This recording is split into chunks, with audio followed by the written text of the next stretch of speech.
The yeas are 226. The nays are 186. The previous question is ordered. The question is on adoption of the resolution. Those in favor say aye. Those opposed, no. Opinion of the chair, the ayes have it. Gentleman from Massachusetts. On that, I ask for recorded vote. Recorded vote is ordered. Those favoring a recorded vote will rise. Sufficient number having risen, a recorded vote is ordered. Members will record their votes by electronic device. This is a 5-minute vote.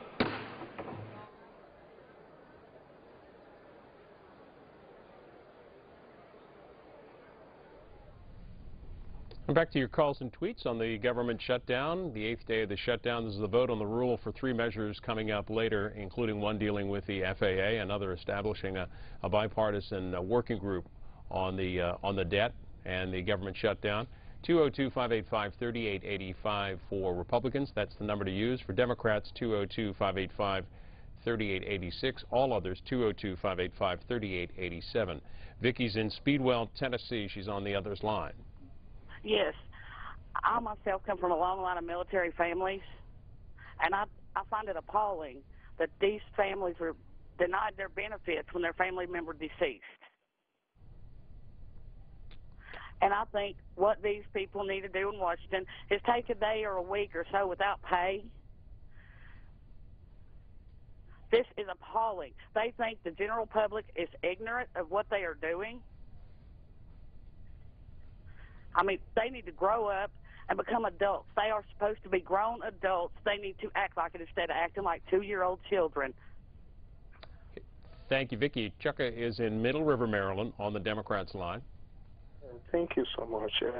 My name is Chuka. Yeah, I think I've listened to the president talk and Speaker Boehner, and when you look at both of them, you know that the president is really making an argument for the American people. The speaker is like someone that is being pushed to speak.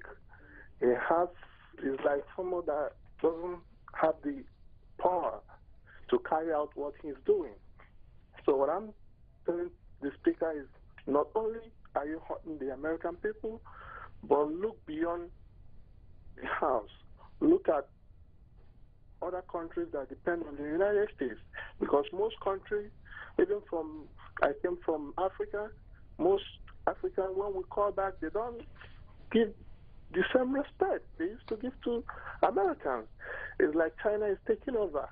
So all right, Chuka, thank you. We want to get as many calls and views as we can in this 5-minute vote. May's in Tennessee and Nashville on the Republican line. Go ahead. Hello. Hi, May. You're on the air. This is Helen. I don't know if I'm the person you're supposed to be talking to, but anyway, I'm on. You're on, May. Go ahead. All right. I just think that nobody has said anything about this, but I think this president should be impeached. He should never have been president to begin with.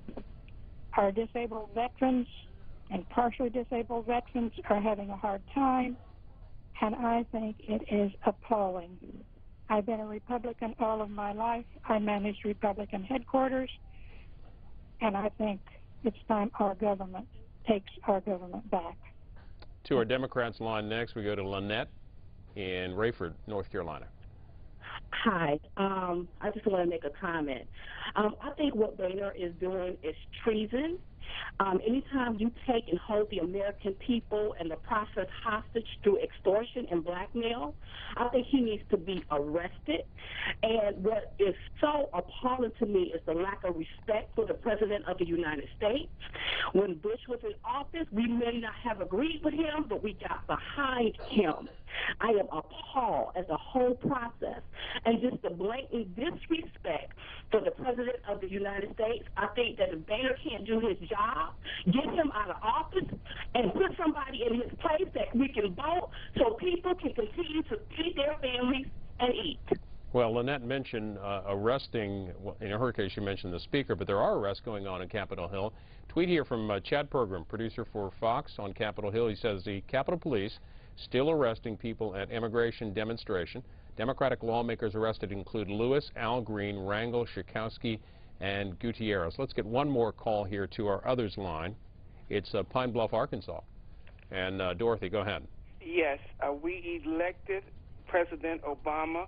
We rejected Romney because he said 47%. So what the Republicans are doing, they are trying to hurt the 47% and more. So 47%, you have to rise up and fight for your government, because right now we have the Ku Klux Klan keeping us back. Dorothy, I'll let you go there. This vote is winding up shortly. This is the rule vote for the 3 measures coming up later, including partial funding of the FAA. Each measure would get 40 minutes of general debate.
The ayes are 227, the nays are 186. The resolution is adopted without objection. A motion to reconsider is laid on the table. Thank you. The Republic is standing when he left it? All right. All right.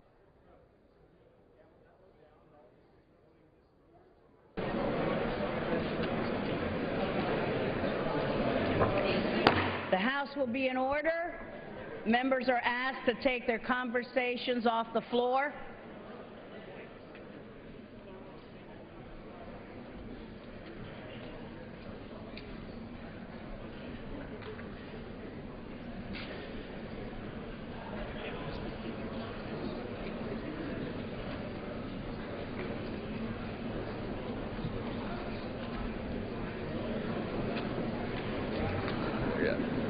So I just hang? Yeah, whenever. The House will be in order.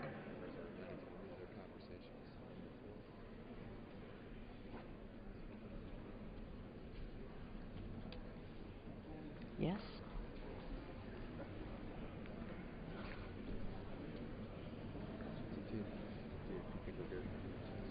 For what purpose does the gentleman from Florida seek recognition? Madam Speaker, pursuant to House Resolution 373, I call up the joint resolution H.J.Res 89, a joint resolution making appropriations for salaries of accepted employees, and ask for its immediate consideration. The clerk will report the title of the joint resolution. House Joint Resolution 89, joint resolution making appropriations for the salaries and related expenses of certain federal employees during a lapse in funding authority for fiscal year 2014 and for other purposes. Pursuant to House Resolution 373, the joint resolution is considered read. The joint resolution shall be debatable for 40 minutes, equally divided and controlled by the chair and ranking minority member of the Committee on Appropriations. The gentleman from Florida, Mr. Crenshaw, and the gentleman from New York, Mr. Serrano, each will control 20 minutes. The chair recognizes the gentleman from Florida. If the gentleman will suspend.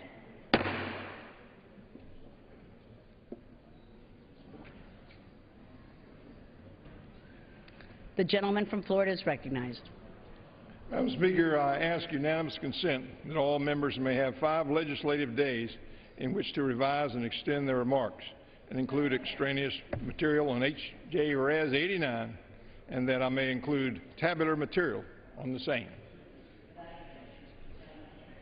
Madam Speaker, I yield myself such time as I might consume. The gentleman is recognized. Madam Speaker, ladies and gentlemen of the House, the legislation that I bring before the House today is very simple, it's very straightforward, very clear, very understandable, and quite frankly, I think it should be non-controversial.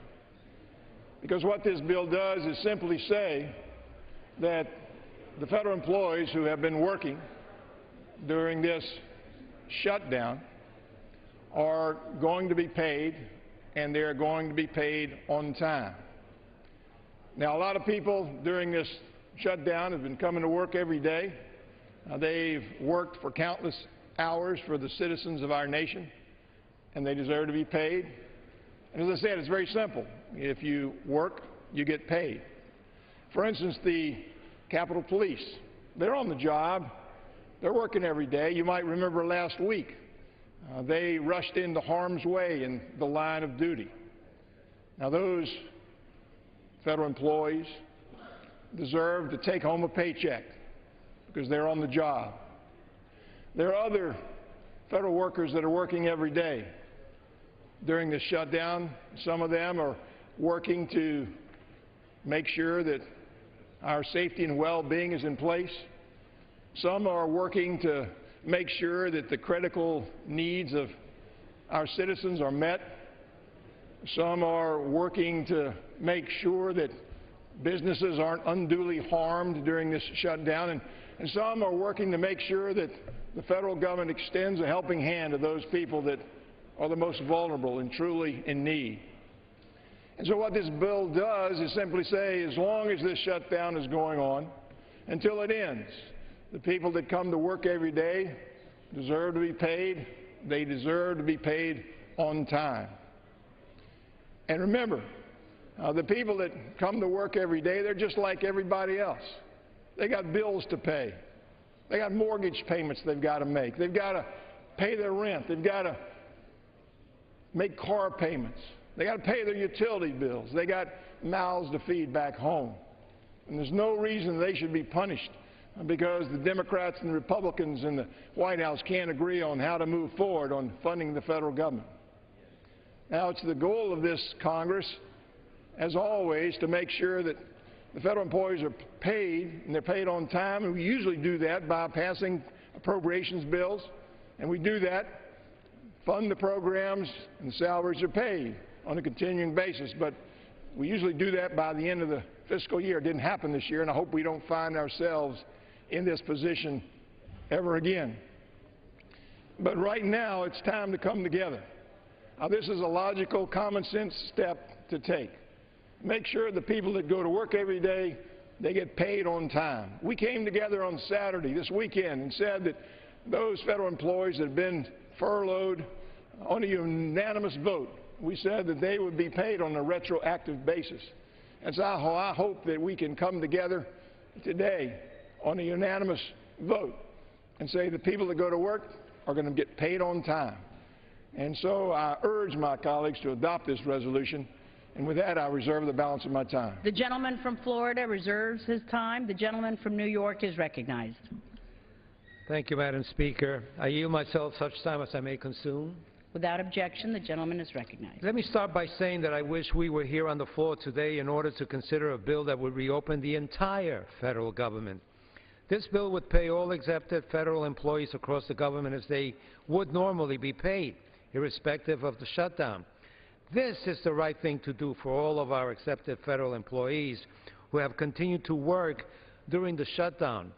While this bill will provide some certainty to those individuals, we all know that there is much easier and better method of accomplishing this goal, and that is to consider and pass the clean Senate continuing resolution, which would reopen our federal government immediately.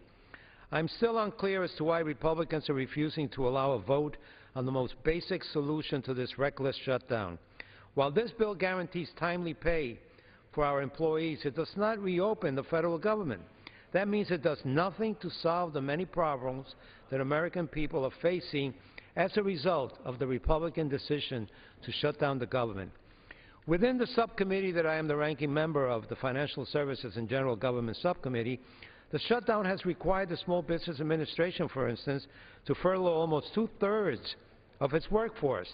The agency has had to shutter almost all of its loan programs for our nation's small businesses, including loan programs for veterans, women-owned small businesses, and small businesses located in underserved areas.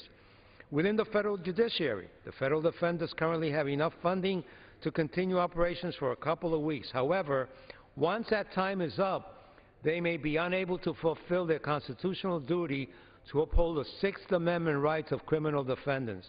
The Consumer Product Safety Commission has been cut from 540 employees to 22, making it near impossible for the agency to perform its duty of fully reviewing thousands of different kinds of products. This will clearly increase the risk to the public. The IRS has been forced to furlough most of its workforce, preventing the agency from providing taxpayer assistance to those who have questions, to examine questionable tax returns, or even to accept paper tax filings. The IRS brings in the vast majority of our nation's revenue, and the Republican shutdown is harming our ability to pay our bills. The American people need a full continuing resolution so that their government can perform the many duties that remain essential to American consumers, investors, taxpayers, and small businesses. A clean CR would do just that. I realize that the majority wants to do this piecemeal, one at a time. I think I'm doing some math, and at this rate, the full government will be open by 2025, and so I'm hoping we could do it before that, and I reserve the balance of my time. The gentleman from New York reserves the balance of his time. The gentleman from Florida is recognized. I'd like to recognize for 5 minutes the distinguished chairman of the Full Appropriations Committee, Mr. Rogers from Kentucky.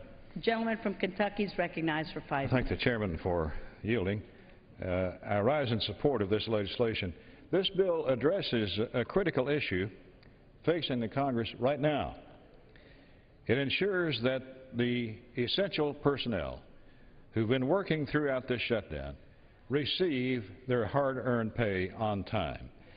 These diligent men and women are protecting our homeland, they're ensuring our safety and well-being, they're providing critical services for our people and shielding our economy.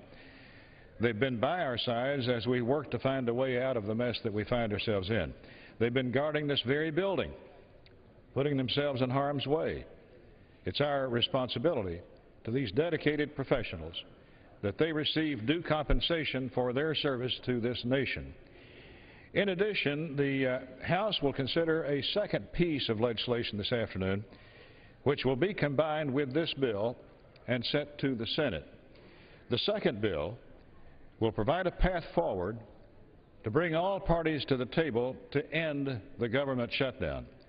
For a week, this House has been toiling, working, trying to find a way to end the impasse, or at least mitigate its effects, as we work toward a solution to this very serious problem.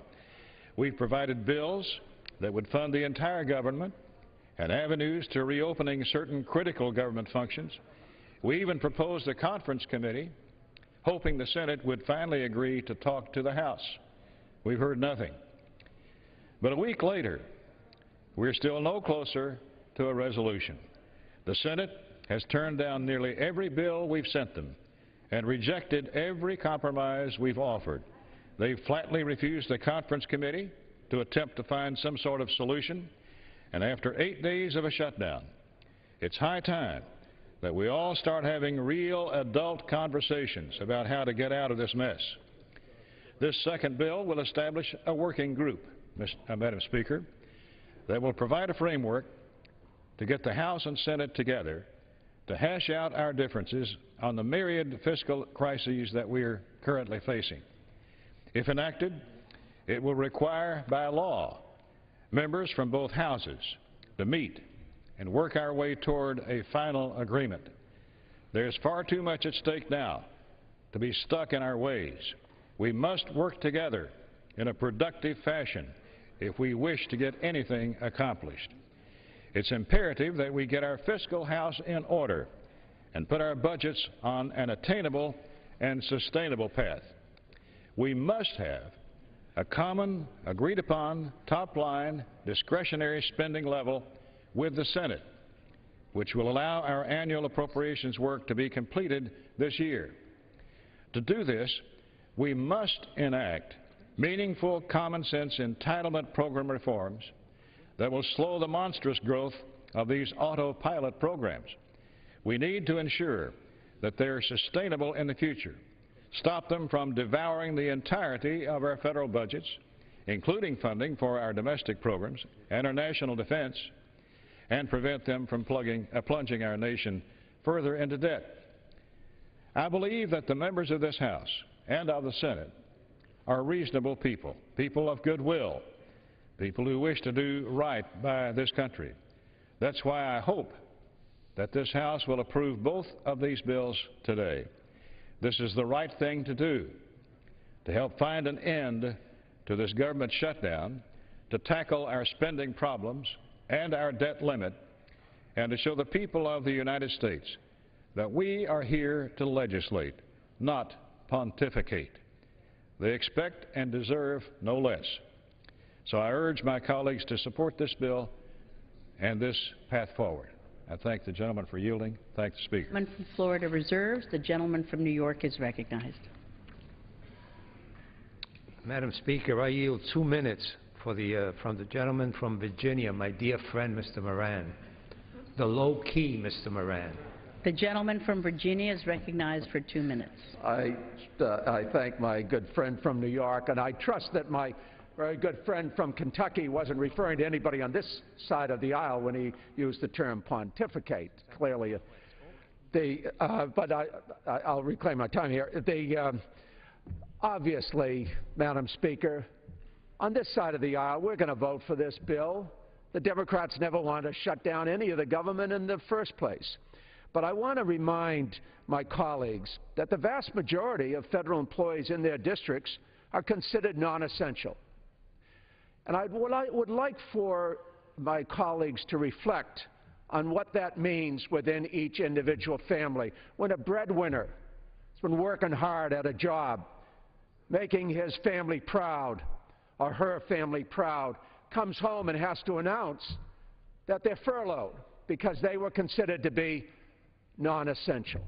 Imagine if that happened in the House and we had to divide up between essential and non-essential, how we would feel.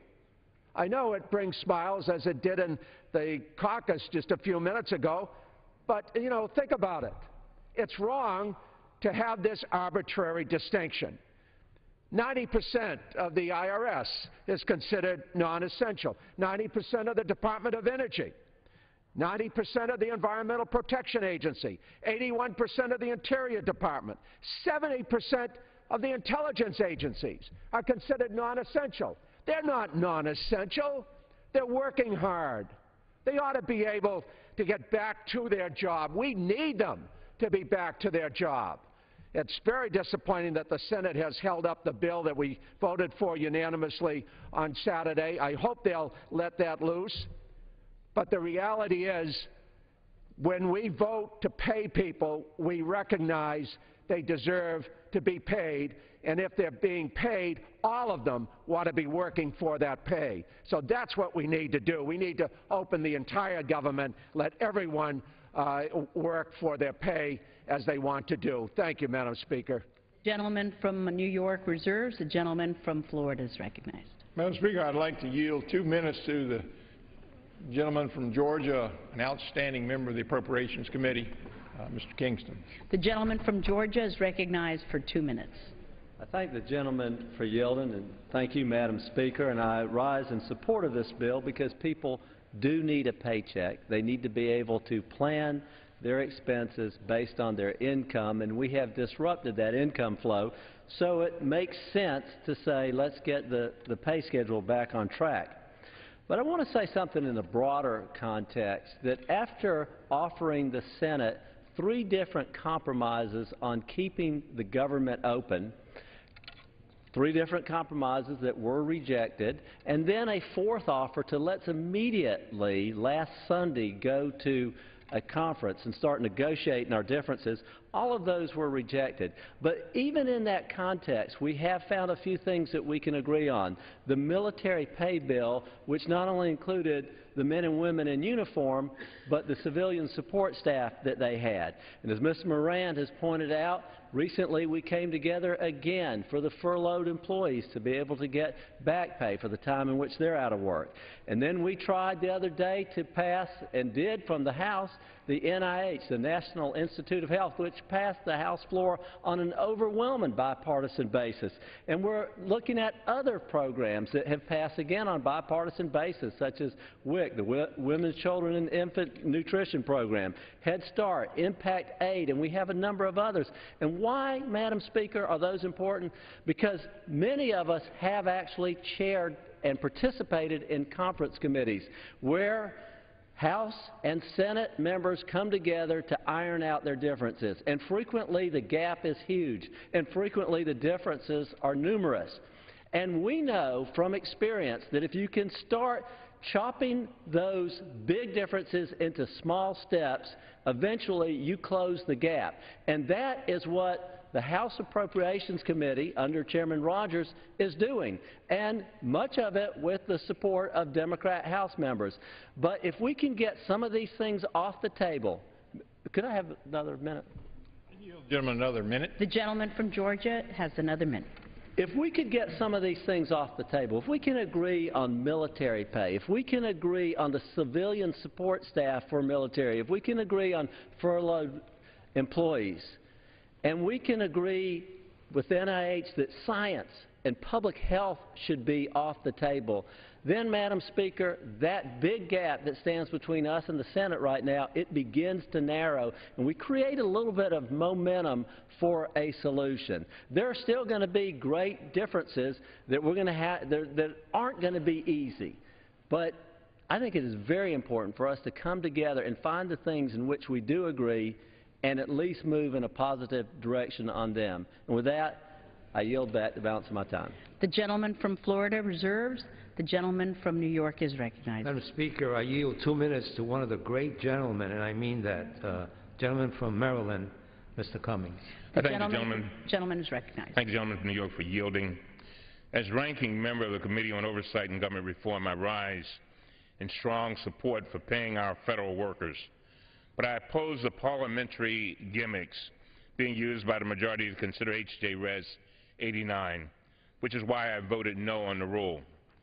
This resolution would ensure that the more than 1.2 million dedicated federal employees who have been required by their agencies to work during the government shutdown will receive their paychecks on time. So far, these committed men and women have been at their duty stations without pay for 8 days since Republican extremists took our government hostage as part of their crusade to take health care from tens of millions of our fellow citizens. It is only fair and right that we pay them in a timely manner for the services they have rendered. These employees have mortgages, student loans, and children in college. They have to provide for their families, and they need their paychecks. 3 days ago, the House unanimously passed H.R. 3223, the Federal Employee Retroactive Pay Fairness Act, which would give back pay to 800,000 federal employees furloughed as a result of this government shutdown. I understand, however, that a Republican senator is blocking consideration of that bill in the Senate. Our federal workers have endured relentless assaults over the past 3 years and have sacrificed much already. They have suffered through a 3-year pay freeze, reductions in their retirement benefits, and sequester-imposed furloughs. It is time to stop the assault on our federal workers. I urge the Senate to pass H.R. 3323 by unanimous consent immediately.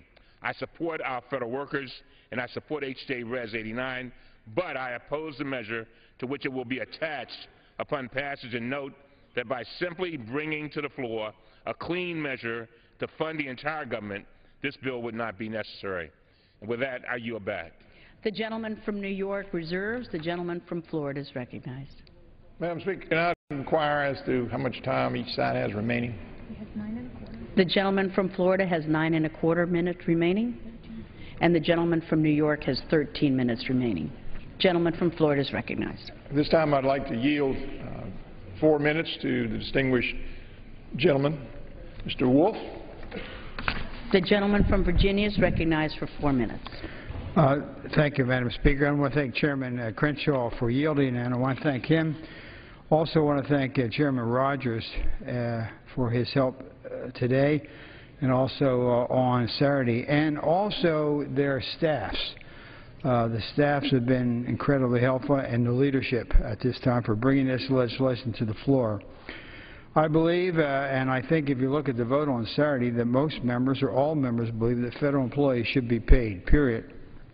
Too many federal employees and their families don't know when the next paycheck will arrive and are worried about paying their next mortgage payment, paying utility bills, or filling up their cars with gas, or paying for their students, their children's student tuition, which is coming up very soon. We need to fix this. That is why I joined last week with Mr. Moran and others in our area delegation and my colleagues on both sides of the aisle to bring bipartisan legislation to the floor last Saturday to ensure that all federal employees, whether exempt or furloughed by no fault of their own, are paid once this shutdown ends. I'm pleased that this bill passed the House 407-0, and I urge the Senate, and I heard that both a Republican and a Democrat senator had this bill on hold.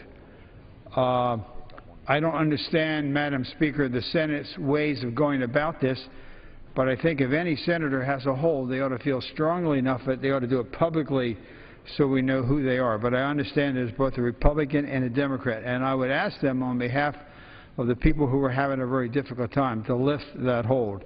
Additionally, this House acted to ensure that members of the military and Defense Department civilians exempt from furloughs would be paid on time. I'm pleased that the Pay Our Military Act, which the House passed by a vote of 423-0, was quickly approved by the Senate and signed into law by the President. Today's legislation builds on these efforts by ensuring that other exempt federal employees, FBI, the FBI team in Nairobi investigating the attack by al-Shabaab, CIA that are looking at things coming in with regard to al-Qaeda, DEA stopping drugs from coming into this country, the Border Patrol agents, doctors and nurses at VA hospitals, federal firefighters, air traffic controllers, and prison guards will be paid as soon as possible. I hope that the House today will follow the bipartisan precedent we have set over and vote for this legislation. In closing, I know my colleagues recognize that federal employees aren't just nameless faces behind desks. They are real people out in the field who work day in and day out to keep our country safe. And I want to thank the Chairman, Chairman Crenshaw, and Chairman Rogers for bringing this bill up, and yield back the balance of my time. Gentleman from Virginia yields back the balance of his time. Gentleman from Florida reserves. Gentleman from New York is recognized. Briefly, to clarify that it is a gentleman of the minority party that is holding up and objected and holding up the pay bill in the Senate. Maryland, once again, a great leader, the ranking member of the Budget Committee. I yield 3 minutes to the gentleman from Maryland, Mr. Van Hollen. As for 3 minutes. Thank you, Mr. Speaker, and I thank my friend from New York. It's absolutely the right thing to do to make sure we pay federal workers on time, whether they're the Capitol Police or any other public servant doing the work of our country right now. It was also the right thing to do on a bipartisan basis to make sure that federal employees are not punished through no fault of their own. And we did that unanimously by the vote on Saturday to make sure that federal employees do not have to bear that burden when they're not the ones making the bad decisions. What is very puzzling, Mr. Speaker, is having voted unanimously to say that we're going to make sure we pay those federal employees who are being furloughed, we would at the same time block them from going back to work for the American people. I just don't understand, Mr. Speaker, how the Speaker of the House can explain that to the American people when we have in our possession here in the People's House a piece of legislation that, if we were allowed to vote on it, could reopen the entire government right now without preconditions. Now, we've heard from our Republican colleagues they want to open one little piece. Let's open the national parks. Let's open another little piece. But on Saturday, what we did was vote to make sure that every federal employee, whether they work for the national parks or any other federal agency, that everyone would get paid for yesterday, for today, for tomorrow. So why would our colleagues want to let one more day go by when we're compensating federal employees and making them stay at home? Why wouldn't we open the federal government today so that they can do the work that we're paying them to do on behalf of the American people? It is absolutely mind-boggling, Mr. Speaker, that our Republican colleagues would take that position. So in the Senate right now, you've got a senator from Texas, Senator Cornyn, who's blocking that particular provision that we passed unanimously. I hope that he will let it go. But over here in the House, we have a bill that the President's waiting to sign right now. All we need to do is pass it. And the votes are here in the House to do it. And if the Speaker doubts that fact, there's an easy way to figure it out. We all know that. Put it up for a vote. What is the Speaker afraid of? A little democracy in this House. So we're going to be paying all the federal employees, as we should, because they should absolutely not be penalized. Not for one day that we're forcing them to be out of work. But these are men and women who are dedicated to providing service to our country. They want to get back to work. And what this House is saying is, we're going to keep paying you, but we're not letting you go to work for the American people. That is an astounding position to take. Let's vote to open the entire government right now. Take up the Senate bill. Let's get it done. Thank you, Mr. Speaker. Gentleman from Maryland's time has expired. Gentleman from New York reserves. Gentleman from Florida is recognized. Mr. Speaker, we don't have any further speakers. So I'll reserve, and I'm ready to close. Gentleman from Florida reserves. Gentleman from New York is recognized. I yield myself a time I may consume. Gentleman is recognized for as much time as he shall consume. You know, we keep saying it, and to folks who keep watching us wonder why we keep saying it, or maybe they know why we keep saying it. Little by little, you're reopening the government, but it may take till 2025 to accomplish it at this level. And so our hope would be that we just pass the resolution that was passed in the Senate and open the government. Now, this one is an easy one. Everyone is going to vote for this bill. In fact, this bill should pass on voice vote so that we can get folks and pay them properly for the services they're rendering. But there are other people that need to come to work. There are other people who need to service the American people. There are Americans who need to be serviced, and this is not the way for us to behave. Now, a little bit of history, and I know that some people in the last couple of days have either refused to mention it or gave up on it. And that is that this all started not because there were differences in economic reasoning or behavior. It started because a group of people on your side wanted to attach killing Obamacare, the Affordable Care Act, and they were willing to do whatever they needed to do to accomplish that. Well, that's not going to happen.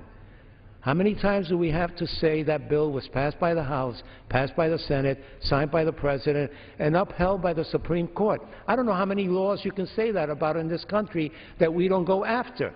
And yet some folks just won't give up. The time is now for us to open up the government. The time is now for us to pass this bill, to respect our federal workers, but also to respect the American people in general by making sure that the government is open. Take up the resolution. It'll pass in 2 seconds, I assure you. In fact, I predict that if you bring that resolution to the floor, you may be shocked to get a unanimous vote, because that's what we want to do, to open up the government and then move on to deal with the issues that we have to deal with. So let's do it, and let's do it quickly, and I yield back the balance of my time. The gentleman from New York yields back the balance of his time. The gentleman from Florida is recognized. Mr. Speaker, I yield myself the remaining time. The gentleman from Florida is recognized. Mr. Speaker, I don't think anybody in this chamber wanted to see the government shut down. Nobody wanted to see it down. And as has been pointed out, we passed a continuing resolution, funded the government, sent it to the United States Senate, and they said no. So we sent another resolution that kept the government open. Senate said no. A third time we sent a resolution to the United States Senate to keep the government open. The Senate said no. And then we said, why don't we just sit down and talk? Why don't we have a conference committee? One of those committees that we have all the time in this body when the House and the Senate disagree. We call it a conference committee. We appoint a group from the House. They appoint a group from the Senate. We work out the differences. That's the way you resolve conflict. That's the way you move ahead. And so the House appointed 8 conferees. We went to a meeting ready to meet. The Senate didn't show up. So they decided they don't really want to have any negotiations about how we continue to fund the federal government. So then we said, well, if they won't pass a continuing resolution to fund the entire federal government, then maybe we should just take certain parts of the federal government, see if the United States Senate or our friends on the other side, see if they would vote in favor of doing that. And of course, everyone has voted to say we ought to keep the government running as it relates to the military, both the defense and the civilian employees. So our friends on the other side of the aisle decided that was a good idea, so they voted for that. And then we said, well, why don't we say, since the District of Columbia is being penalized by our inaction, why don't we pass a bill that says we'll appropriate the money, it's their own money, and we'll let them spend it the way they want to spend it. We had that on a suspension vote, and our friends on the other side, they didn't want to do that, so they voted no. And then we had a bill on Saturday that talked about the folks that are on furlough, and our friends on the other side said, hey, that's a good idea. We ought to pay them retroactively. So they've been picking and choosing, and some of these bills passed. In fact, if you add up all the bills that we passed, there have been 10 bills now that keep the government running in different ways, shapes, and forms. That's almost 1/3 of all the discretionary spending. And we passed all that. Where are those bills? They're sitting down in the Senate, waiting for the Senate to do something. So we find ourselves in a situation that we didn't want to be in. We're all frustrated. People are angry. But we'll keep going. We're going to try to get this government running again. We're going to try to keep things open. But for goodness sake, this bill before us today simply says the folks that are coming to work, they're doing the things that are important to our federal government, and they ought to get paid. If you work, you get paid, and you get paid on time. And I think everybody agrees with that. So let's don't penalize them. A lot of people are being penalized because of our inaction. But let's don't penalize the people that come to work every day, that do the work to meet the critical needs of our country. Let's make sure that they get paid. And sooner or later, Mr. Speaker, we'll open this government back up. We've tried to do it, almost 1/3 of it now. Still, people say no. But we'll move ahead. So with that, I simply urge all my colleagues to vote in favor of this legislation to make sure the people that are working get paid on time. And with that, I yield back my time. The gentleman from Florida yields back the balance of his time. All time for debate has expired. Pursuant to House Resolution 373, the previous question is ordered. The question is on engrossment and third reading of the joint resolution. Those in favor say aye. Those opposed, no. The ayes have it. Third reading. Joint resolution making appropriations for the salaries and related expenses of certain federal employees during a lapse in funding authority for fiscal year 2014 and for other purposes. The question is on passage of the joint resolution. All those in favor say aye. All those opposed, no. The ayes have it. Mr. Chairman, Mr. Speaker, on that I demand the yeas and the nays. The yeas and nays are requested. Those favoring a vote by the yeas and nays will rise. A sufficient number having risen, the yeas and nays are ordered. Pursuant to Clause 8 of Rule 20, further proceedings on this question will be postponed.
For what purpose does the gentleman from Texas seek recognition?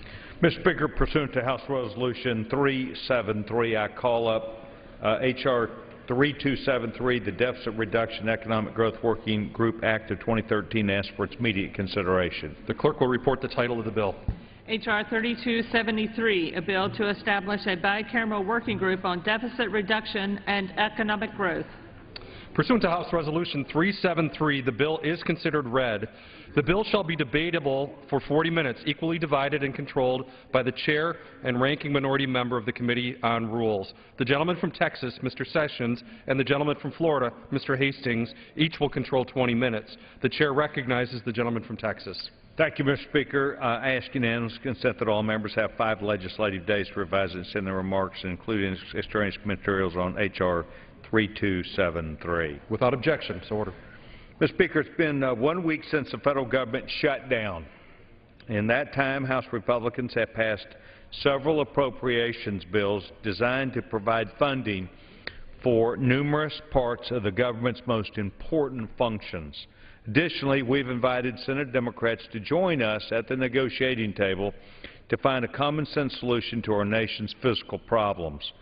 Unfortunately, no one over these 3 weeks have been able to reach a compromise, and Senate Democrats have simply returned our volley every time without a value-add proposition. So what we're here to do today is to stand up once again and say we believe we're trying to appropriately fund the federal government. As a result, we're here today. House Republicans are going to offer to sit down at the negotiation table with Senate Democrats in an effort to reach the meaningful solutions our constituents expect from us. H.R. 3273, the Deficit Reduction Economic Growth Working Group Act of 2013, would establish a bicameral, bipartisan working group consisting of 6 members of the majority and 4 members of the minority from both the House and the Senate. These 20 members would be appointed no less than 1 day after enactment of the legislation and would meet each subsequent calendar day to provide recommendations to overall discretionary spending levels for fiscal year 2014, changes to the discretionary debt limit, and reforms to direct spending programs. Mr. Speaker, being from Texas, I am used to a lot of people trying to work for the good, the common good of its people. And I will tell you that I fully expect that the reason why I came to Washington was to work for the good, not just the people of Texas, but to expect the responsibility that it was important that I come to work for all people in Texas and the American people to make their life better. And I believe that some of those ideas include sitting down, talking, negotiating, finding common ground, leading, not obstructing, not saying no, not being the first one to walk out or not agreeing to meet, but rather to sit down and be constructive.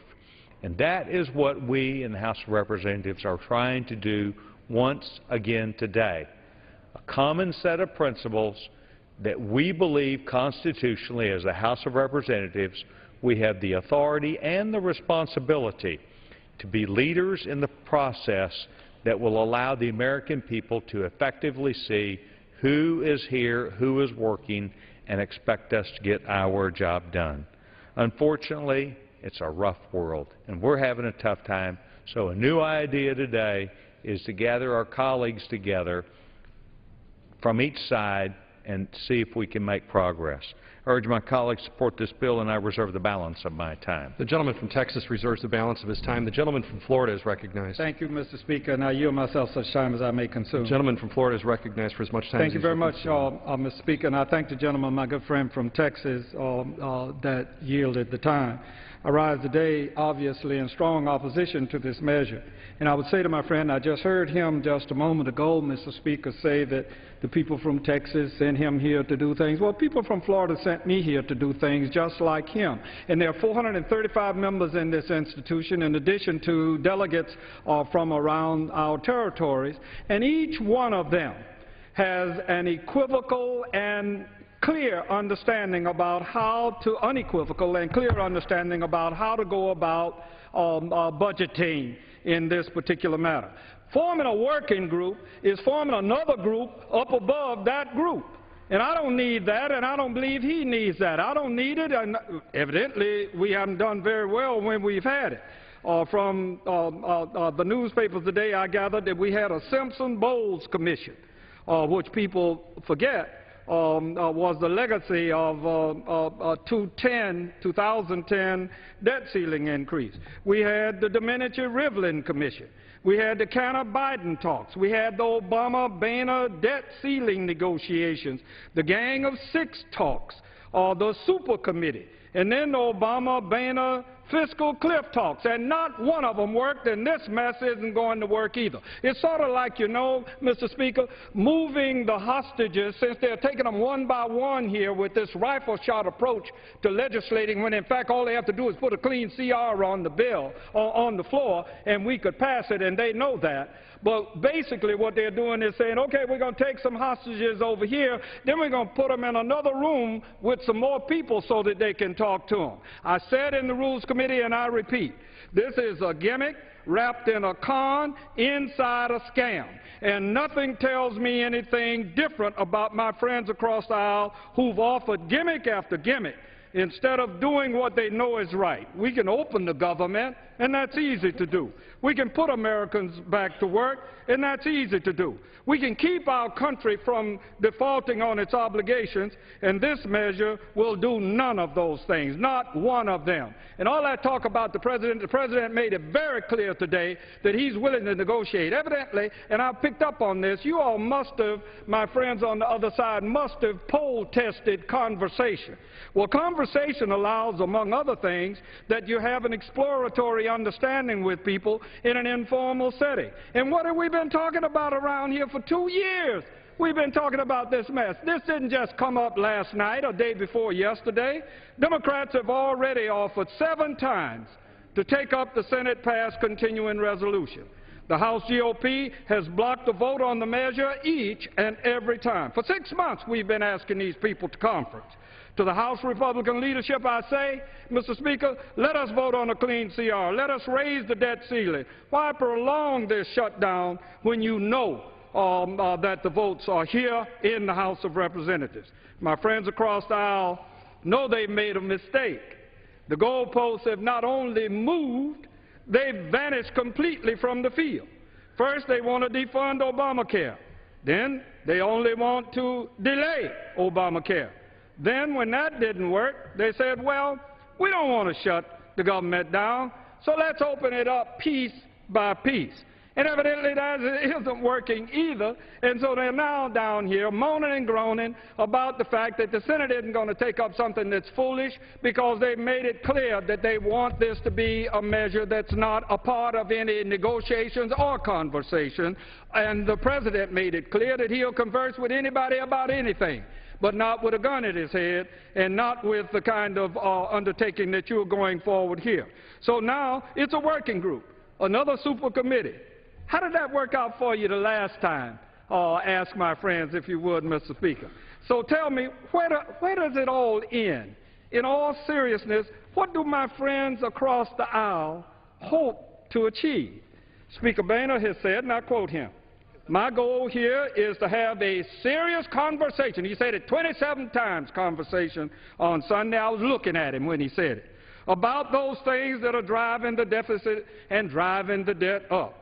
And the President's refusal to sit down and have a conversation about this is putting our nation at risk of default. Well, 11:38 today, the President's office issued a statement wherein they had a conversation today with John Boehner, in essence telling him virtually that we can do this with a clean CR. What have we been talking about? Why are we even here? What are we talking about now? Are we having a conversation, or are we just talking past each other here in the House of Representatives? Republicans have shut down the federal government and taken us to the brink of a global economic catastrophe, because evidently they want to have a conversation that we're already in the middle of. Guess what? The Senate CR is at the levels you wanted, $986 billion. That's what they voted on. Sequestration is the law, as my friend from Georgia is fond of saying, the law of the land. You've already gotten what you wanted, and let's just vote on a clean CR. Let us raise the debt ceiling. This shutdown and looming debt ceiling breach are failures of the majority's leadership to stand up against the extremists within their own party, elected on a platform of obstructionism that borders on insurrection. And leaders, you say, on the other side must be strong. Leaders must be courageous. This has become not a democracy that was intended by Jefferson and Madison and Adams and all of those that were our founders, the Franklins and the Washingtons. They founded a democracy in spite of their divisions. They did not want to have mobocracy. And that's what you've allowed to stand up in your part of this institution, a mob. Mr. Chairman, let us end these games with a strong bipartisan message. We can show the rest of the world that the United States is ready to end its political brinksmanship. You know, when I was a child, and I would speak out of turn, my dad and my grandmother would say, "Sit down and shut up." We don't need a shutdown. We don't need people being shut out. What we need to do is shut up and let the American people cause us to listen to them and go about the business of bringing a clean CR down here. That's what I'm hearing from the American people, both Republican and Democrat, liberal and conservative, that they want us to sit down and shut up and open up this government with a clean CR. Gentleman from Florida reserves the balance of his time. Gentleman from Texas is recognized. Mr. Speaker, thank you very much. Mr. Speaker, the Republican Party, here's the gentleman. We're also listening to the American people. American people are sick and worried about their future.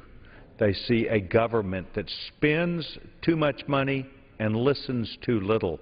They tax too much and leave too little for the American people. They are very aware that this big government ploy and play by not just this administration but the prior administration that ran this House of Representatives placed America in a detrimental position, in a position to where we have health care that is a government-run health care plan that is causing not just uncertainty but unemployment. And Republicans got into this whole mess of the debate with Obamacare because it got closer and closer and closer to implementation. Let's look at what this bill tactically does. It tactically puts rules and regulations on business that mean that business arbitrarily will make decisions literally to cut not only the amount of people that they have, but the work hours associated with that. And many unions across the United States are concerned about the loss of the 40-hour work week, because that's the threshold that Democrats have placed the American worker in. And so the Republican Party, listening not just to business, but workers, made a determination that the closer we got to this implementation, we were going to continue discussing how bad this was for not just business, but for individuals. Then the President came and unilaterally decided he would let business be deferred for a year, but kept the rules and regulations on individuals. That was done over 4th of July. Just in a tweet that went out. They weren't even brave enough to put the full announcement out. And so now Republicans have focused on, since the 4th of July, about the unfairness about how individuals will be expected to apply all of these laws directly on them as individuals. Well, see, what the American people understand is it is almost impossible to fight as an individual against a big government, against the IRS, and it's the IRS who will be making sure that the American people follow this tax law. And that's what the Supreme Court said it is. It is a tax law. And that's where lots of groups around the country continue to speak, not only clearly, but with effectiveness about it is unfair for the President to give 1,200 waivers and a waiver to certain people who were included in the bill, business, and now he's going to waive that but put it off on individuals. These are small business owners. They're men and women who are not just our neighbors, they're men and women who produce the goods and services, who put their name on their businesses, who have their children become teachers and firefighters and members of our military. They see where this is harming their ability to have health care. It's harming their ability to have the opportunity for their small business to be successful, because it's putting them at a disadvantage. And perhaps worst of all, there are lots of businesses who understand that this will cost an incredible amount of money, and that's why businesses will not offer the exact same health care plan that they had previously. UPS, all the way to Delta Airlines and lots of other companies. So that's why it's very timely. It's very timely that Republicans have been doing this all year, but we focused on this directly at the implementation. We're here for a good reason. We're trying to now change the dynamics with a working group. We're trying to say we believe that some of our colleagues would have a better opportunity to negotiate with some good ideas. Trust me, there are good ideas that float back and forth between Republicans and Democrats all the time. We're trying to say that success of a rain dance has a lot to do with timing, and that success can be accepting this working group, getting our members together on a bipartisan basis, House and Senate, immediately within a day or so, and them start working together. You know what? Even if they weren't the final answer, what a great opportunity to empower our members to talk and work together and see if they can make headway. I reserve my time. Gentleman from Texas reserves the balance of his time. Gentleman from Florida is recognized.